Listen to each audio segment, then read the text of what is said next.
datang bunga menguntung, surya datang pecahlah pagi. Kuucapkan assalamualaikum untuk kalian yang ada di hati. Assalamualaikum warahmatullahi wabarakatuh.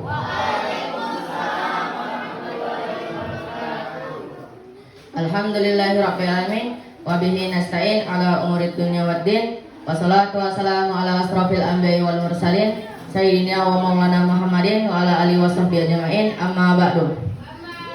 Puja dan puji kita panjatkan atas nama Allah yang Maha Agung, yang nikmatnya tidak bisa dihitung oleh Mas Agung. Karena kita semua pada saat ini masih diperkenankan oleh Allah untuk menghadiri acara yang berbahagia ini dalam rangka memperingati Isra Miraj Nabi Muhammad SAW. Salawat dan salam tak lupa kita aturkan kepada junjungan kita Nabi Muhammad SAW, karena dari beliaulah kita dapat mengetahui ajaran-ajaran Islam dan sehingga kita dapat membedakan mana sesuatu yang hak dan mana sesuatu yang batil. Tak lupa kepada keluarganya, para sahabat, dan semoga sampai kepada kita selaku umatnya yang mudah-mudahan mendapat syafaat dari beliau. Amin ya rabbal alamin. Para hadirin yang saya hormati, berdirinya saya di sini bukan untuk menyampaikan isi hati kepada sang pujaan hati, apalagi minum kopi ditambah televisi, tapi untuk menyampaikan 1, 2, 3 seribu kata tentang perjalanan Nabi Muhammad SAW. Isra Miraj adalah perjalanan yang dilakukan oleh Nabi Muhammad SAW dari Masjidil Haram ke Masjidil Aqsa, yang dilanjutkan ke langit ketujuh ditemani oleh malaikat Jibril dengan menaiki Burat. Para hadirin sekalian, apa ada yang tahu Burat? Burat adalah suatu kendaraan istimewa di muka bumi, super keren dan tak tertandingi, yang dibuat khusus untuk baginda Nabi. Menurut bahasa, Isra adalah perjalanan di malam hari, akan tetapi secara syariat adalah perjalanan di malam hari yang dilakukan oleh Rasulullah SAW dari Masjidil Haram di Mekah ke Baitul Maqdis di Palestina, yang mengandung berbagai macam rahasia dan keajaiban. Sedangkan Mi'raj memiliki arti yaitu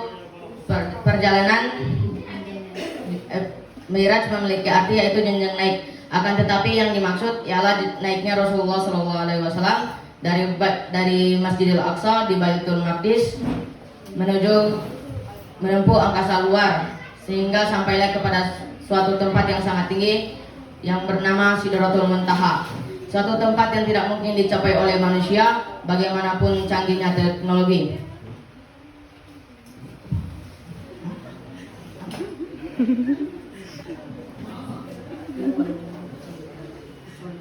Kecuali oleh Nabi Muhammad SAW. Disitulah Nabi menerima perintah langsung dari Allah untuk melaksanakan sholat 5 waktu yang harus dikerjakan oleh beliau dan seluruh umat-umatnya. Dalam Quran surah Al-Isra ayat 1.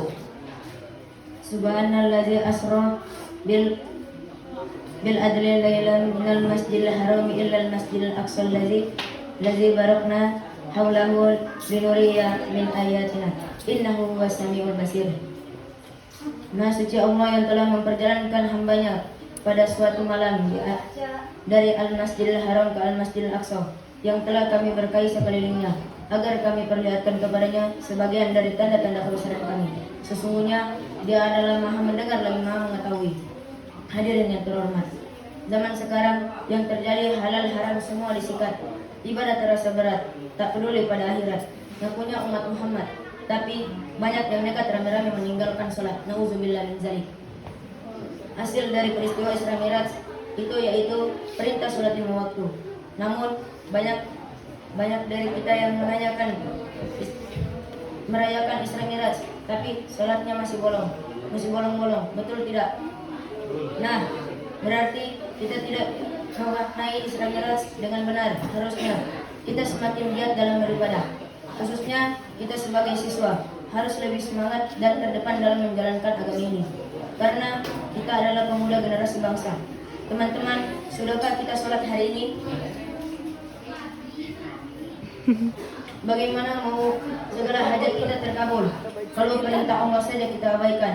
Cara kita berkomunikasi dengan Allah yaitu ketika kita sholat. Katanya pengen jodoh, pantas jomblo. Terus pemiliknya aja kita diamin. Bagaimana mau nempel makhluk ciptaannya? Salat adalah bentuk persembahan diri kepada Allah pada jaringan yang ditetapkannya pada nomor 24434. Subuh, zuhur, asar, maghrib, isya. Pada mulanya salat itu berjumlah 50 waktu dalam sehari. Kemudian akibat kebijaksanaan Allah, salat diubah menjadi 5 waktu dalam sehari. Pada saat salat itu diwajibkan untuk khusyuk. Maka dalam melakukan pekerjaan apapun kita harus khusyuk atau serius atau sungguh-sungguh. Ketika sholat kita harus disyaratkan untuk bersih dari hadas. Maka dalam melakukan apapun itu harus bersih dari kebohongan, tidak korupsi dan tidak saling menzalimi. Teman-teman yang dirahmati oleh Allah Subhanahu wa taala, terkadang kita lebih mementingkan good looking dibanding ibadah yang bagus. Bayangkan saat kita sholat kita tidak tahu ilmunya, datang orang yang menepuk pundak kita. Ih, kenapa sih? Siapa nggak begitu? Akhirnya apa lain? Coba kita tahu arti dari tepuk pundak pada saat sholat, kan tidak malu-maluin. Semoga dengan momen perayaan Isra Miraj kita harus semakin giat dalam sholat, karena sesungguhnya sholat itu mencegah dari perbuatan keji dan mungkar. Marilah kita mengambil hikmah dari peristiwa Isra Miraj ini. Semoga kita lebih tawakal dan berserah diri kepada Allah Subhanahu wa taala. Sekian pidato dari saya. Mohon maaf apabila ada kesalahan. Pak Taufik menjahit kopiah dijahit berurut yang utuh. Wabillahi taufik wal hidayah. Wassalamualaikum warahmatullahi wabarakatuh.